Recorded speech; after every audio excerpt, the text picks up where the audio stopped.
ٹھکانا ہے۔ تو حضور صلی اللہ علیہ وسلم نے فرمایا کہ کیا ہوگا تمہارا حال جو کہ تمہیں دوبارہ وہ نکالیں گے مدینہ سے؟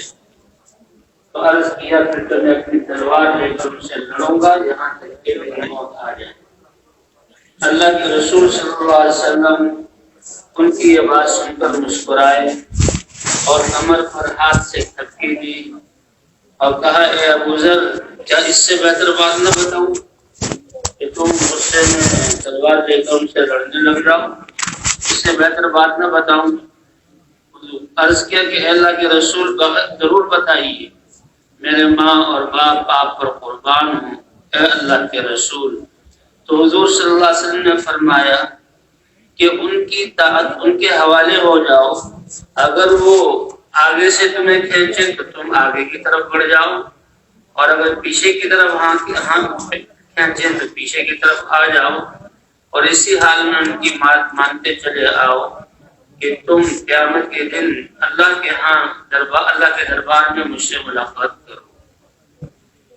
یہ صحابی ہیں اللہ کے رسول کے اور کتنے بڑے درجے والے ہیں، اور ان کے ساتھ یہ ناحق ہوگا، اور اللہ کے رسول صلی اللہ علیہ وسلم کیا وصیت کر رہے ہیں۔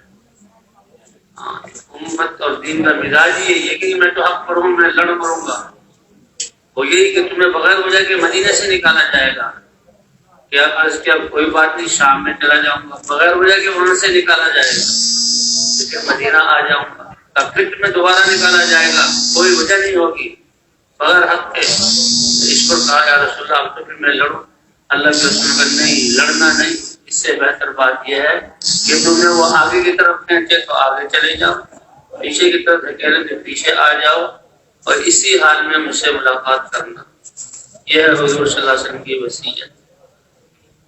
تو اس سے امت کی اجتماعیت کے لیے آج یہ کام ہمیں ملا ہے، اور اجتماع قلوب یہ بہت بڑی طاقتور چیز ہے، اسی پر جمع ہونے کے لیے ہم اپنی تربیت کے لیے نکلے۔ تو یہ تو 10-12 آدمیوں کا نکلنا یہ صفات پیدا کرنے کے لیے، اور پھر ہمارا ذمہ دار جو بنایا جاتا ہے وہ اسی لیے کہ امیر کی اطاعت کرو۔ آگے اسی میں بزرگ کو حضور صلی اللہ علیہ وسلم فرما رہے ہیں کہ اگر تمہارا امیر ایسا ہو کہ وہ حبشہ کا رہنے والا یعنی کالے رنگ والا ہو، اور چھوٹا سا اس کا سر ہو، کوئی تجربہ بھی نہ ہو، لیکن جب ذمہ دار بنا دیا گیا تو تم اس کی اطاعت کرو۔ جب اللہ کے رسول صلی اللہ علیہ وسلم اپنے اس صحابی کو جو مکہ میں اس زمانے میں مسلمان ہوئے جبکہ خال خال مسلمان ہوئے تھے، اور قصہ آپ سنتے رہتے ہیں کہ دعوت دینے میں کتنے دن مار کھائی کہ جان جانے لگتی تھی، تو کتنے اونچے درجے کے صحابی، ان کو یہ کہہ رہے ہیں کہ وہ تمہیں نکالنے والے وہ حق پر نہیں ہوں گے، لیکن ان کی بات مان کے وہ تمہارے بڑے بنا دی گئے دنیا کے اعتبار سے، تم کی بات ماننا۔ اور آگے یہ آ رہا ہے ہاں اگر اللہ کے حکم کی نافرمانی کا حکم دیں پھر نہیں، جب تک گنجائش۔ اس لیے بھئی ہمارا یہ نکلنا اسی لیے ہے، علیکم بالطاعہ، تم طاعت کو لازم پکڑو، علیکم بالمساجد، مسجدوں کو لازم پکڑو، یعنی ہمارا زیادہ وقت مسجد میں گزرے ہماری اس محنت کی وجہ سے، اور علیکم بالعامہ، اور عمومی بن کے رہو، عمومی بن کے رہو۔ یہ ہماری تجوید کی چیزیں ہیں، یہ ان لوگوں کی صفات ہے جن سے اللہ انسانوں میں انقلاب، ان کی زندگی کے بننے کا ذریعہ اللہ ان کو بناتے ہیں، اور امت اس کام پر آئے گی۔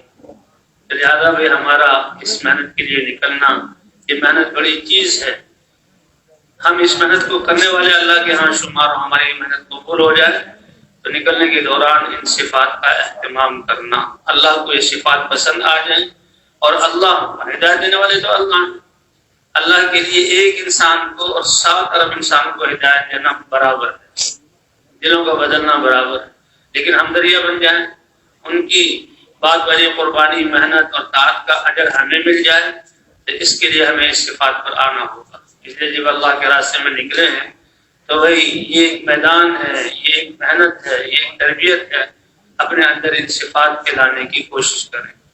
یہاں صبر ہے، معاف کرنا ہے، ذاتی جو کرے اس کا بدلہ اچھائی سے دینا ہے، نرمی ہے اور تواضع ہے، امیر کی طاعت ہے، مسجد میں رہنا ہے، جی ہاں عمومی بن کے رہنا ہے، کام تو اتنا اونچا کہ اس دائی کے ایک ایک بول اللہ فرماتے ہیں کائنات میں جتنی آوازیں بلند ہیں، بادشاہ اپنی بادشاہتوں کی طرف اور کارخانوں والے اپنی چیزوں کی طرف، حکومتوں والے اپنی حکومتوں کی طرف بلا رہے ہیں اور دنیا کی دعوت دے رہے ہیں، اس سے اچھی آواز کائنات میں کسی کی نہیں ہے۔ تو بول تو اس کے اتنے اچھے ہیں، اور اس سے بڑا کام کوئی نہیں ہے جو نبیوں والا کام۔ اس کو کرتے ہوئے اپنے آپ کو کیا کہتا ہے؟ میں تو عام لوگوں میں سے، میں تو عام لوگوں میں سے۔ تواضع اللہ کو پسند ہے۔ تو جیسے جس اللہ نے ہمیں اس کام کو سیکھنے کے لیے نکلنے کی توفیق دی، اللہ کا چناؤ ہے، اللہ وہ صفات بھی ہمیں دے دے کہ جس کی وجہ سے ہم قبول ہو جائیں اور ایک ایک آدمی لاکھوں انسانوں کی ہدایت کا ذریعہ بنے۔ یہ بیٹھنے والے صفات ان میں آ جائیں گی، قربانی سے کام کریں گے اور قربانی کی سطح اس حد تک پہنچ جائے گی جو اللہ کو منظور ہے، تو پھر ملک کے ملک ہدایت پر آئیں گے۔ وَرَأَيْتَ النَّاسَ يَدْخُلُونَ فِي دِينِ اللَّهِ أَفْوَاجًا، اور جو ابتدائی ذریعہ بنے اجر ان کو ملے گا، اجر ان کو ملے گا۔ فَطُوبَى لِمَنْ جَعَلَهُ اللَّهُ مِفْتَاحًا لِلْخَيْرِ وَمِغْلَاقًا لِلشَّرِّ، کیا خوش قسمت ہے وہ انسان، کیا ان کے لیے جنت کے درخت اور نعمتیں اور مبارک بادیاں ہیں کہ جن کو اللہ شر کے ختم ہونے کا ذریعہ اور تالا بنا لے اور خیروں کے پھیلنے کا اللہ ذریعہ بنا لے۔ ایسے نہیں جہاں اپنی مرضی پر چل رہے ہوں، لڑائی ہو رہی ہو، غصہ کر رہے ہوں، کسی کی نہ سنتے ہوں اور اپنے آپ کو بس میں تو حق پر ہوں اس بنا پر جہاں اپنی رائے کو چھوڑتے نہ ہوں، تو ان سے یہ کام نہیں ہوگا۔ لینین حیینین، ہاں مسلمانوں کے سامنے یہ نرم اور جھکنے والے آگے آ رہا ہے کہ اگر ہم مسلمانوں کے مقابلے میں آئیں گے تو اللہ یہود اور نصارہ سے پٹائیاں کروائیں گے، اور اگر ہم مسلمانوں کے لیے نرم ہو جائیں گے اللہ پوری دنیا پر جہاں فوقیت عطا فرمائیں گے۔ جی ہاں، مومنین کے لیے نرم اور جھک جانے والے اور باطل کے مقابلے میں سخت اور دھک پر جمنے والے، اللہ ہمیں یہ صفات عطا فرما دے اور ہمیں انسان کی ہدایت کا ذریعہ بنا لے۔ میدان یہی ہے اور محنت یہی ہے، اور تھوڑا سا اپنے نفس کو دبانے کی اور ان صفات کو سیکھنے کی ضرورت ہے۔ اللہ اس پر آنے کی اور پوری امت کو لانے کی توفیق عطا فرمائے۔ اس کے لیے دن بھر کی محنت ہے اور راتوں کو اٹھنا ہے۔ یہ جبھی ہوگا جب ہم اپنے اوقات کو محفوظ کریں۔ غفلت اور وقت کا ضائع کرنا ساری محنت کے نور کو ختم کر دیتا ہے، ساری محنت کے نور کو ختم کر دیتا ہے۔ قحط کے زمانے میں بڑی مشکل سے آٹے کا کٹا ملا لائے، لیکن نیچے سوراخ تھا، گھر پہنچتے پہنچتے خالی ہو گیا۔ اتنی مشکلات اور قربانیوں سے نکلے اور اتنے مجاہدے والے اعمال کیے اور اللہ کی طرف اللہ کے دہانے دینے کے لیے کھلے ہوئے، لیکن غفلت، غیبت، وقت کو ضائع کرنا ان سے ضائع کر دیا اور فائدہ اٹھانے کے بجائے یہ جو گھر سے لوٹ کر آئے نقصان دے کر آئے۔ اللہ ہماری حفاظت فرمائے۔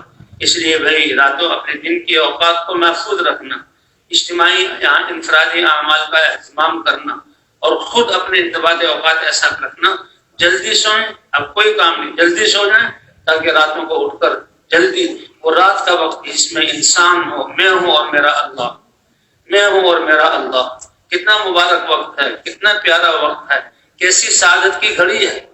لوگوں نے اپنے گیٹ بند کیے ہوئے، اپنے دروازے بند کیے ہوئے آرام سے سو رہے ہیں۔ اللہ نے اندھیرے کی چادر تانی ہوئی ہے کہ ان اندھیروں میں کس کی صدا فضاؤں کو چیر کر عرش تک پہنچتی ہے۔ ہاں، یہ تہجد کا وقت، اس لیے تہجد پہلے فرض تھی، لیکن پھر مشقت کی وجہ سے تہجد کی فرضیت ہٹا دی گئی، لیکن فضائل اتنے ہیں، دعاؤں کی قبولیت کے اتنے وعدے ہیں۔ اللہ کے رسول چاہتے تھے کہ میں فرض کروا لوں، لیکن امت سے چھوٹی تو گناہ بڑا ہوگا، اس لیے فرض نہیں کروائی، ورنہ دل چاہتا تھا کہ ہر مسلمان تہجد کا اہتمام کرنے والا ہو۔ اور بھائی ہم جو پوری دنیا کا بیڑا اٹھا کے چلیں، ہمارا پہلا کہ پوری انسانیت کو ہدایت کیسے مل جائے، اس کی ذمہ داری مجھ پر ہے، اور میں کیسے قبول ہو جاؤں اور رات کو سو رہا ہوں، ایسا نہیں ہو سکتا۔ تو اس کا اہتمام کریں گے نا انشاءاللہ۔ نکلے ہی اعمال کے لیے ہیں، یہ سردیوں کی راتیں ہمارے لیے بہار کی راتیں ہیں، عمل کے اعتبار سے، اپنے آپ کو اعمال کا پابند کرنے کے اعتبار سے، اپنے اللہ سے لو لگانے کے اعتبار سے۔ یہاں تو ابھی 9:30 بج جاتے ہیں، 9:45 10 بج جاتے ہیں، دیہاتوں میں تو 7:30 بجے آپ فارغ، 8 بجے تک بھی ذکر اذکار کریں تو 8 بجے بھی سو جائیں تو 2 بجے تک نیند کافی ہے. اس سے زیادہ سونا تو خود اپنے اوپر جو ہے غفلت کو طاری کرنا. اور 2 بجے سے لے کر 6 بجے تک 4 گھنٹے ہیں زندگی کے قیمتی وقت. 24 گھنٹے کا قیمتی وقت اللہ کی طرف سے اعلان. انشاءاللہ چلے 4 مہینے میں اس کا اہتمام کریں گے تو اللہ موت تک تہجد کا کے لیے توفیق عطا فرمائیں گے. تو اس کی کوشش کرے گا نا انشاءاللہ. اس میں خوب مانگے اللہ سے اپنی ذات کے لیے, اپنی اولاد کے لیے, پڑوسیوں کے لیے, جتنے محنت کر رہے ہیں ان کے لیے, مظلومین کے لیے, یتیموں کے لیے جن پر ظلم ہو رہا ان کے لیے, اور پوری انسانیت کے لیے یہ دعائیں قبول ہوں گی.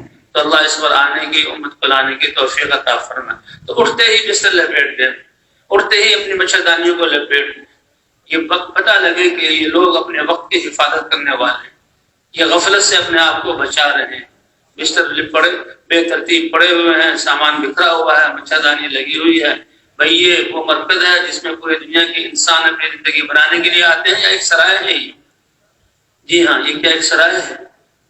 پر سستی سے اللہ کے رسول نے پناہ چاہی. تو اس کا اہتمام کریں. اللہ بھی ہماری حفاظت فرمائے اور ہمیں شفاعت عطا فرما کر اس محنت کے لیے قبول فرمائے.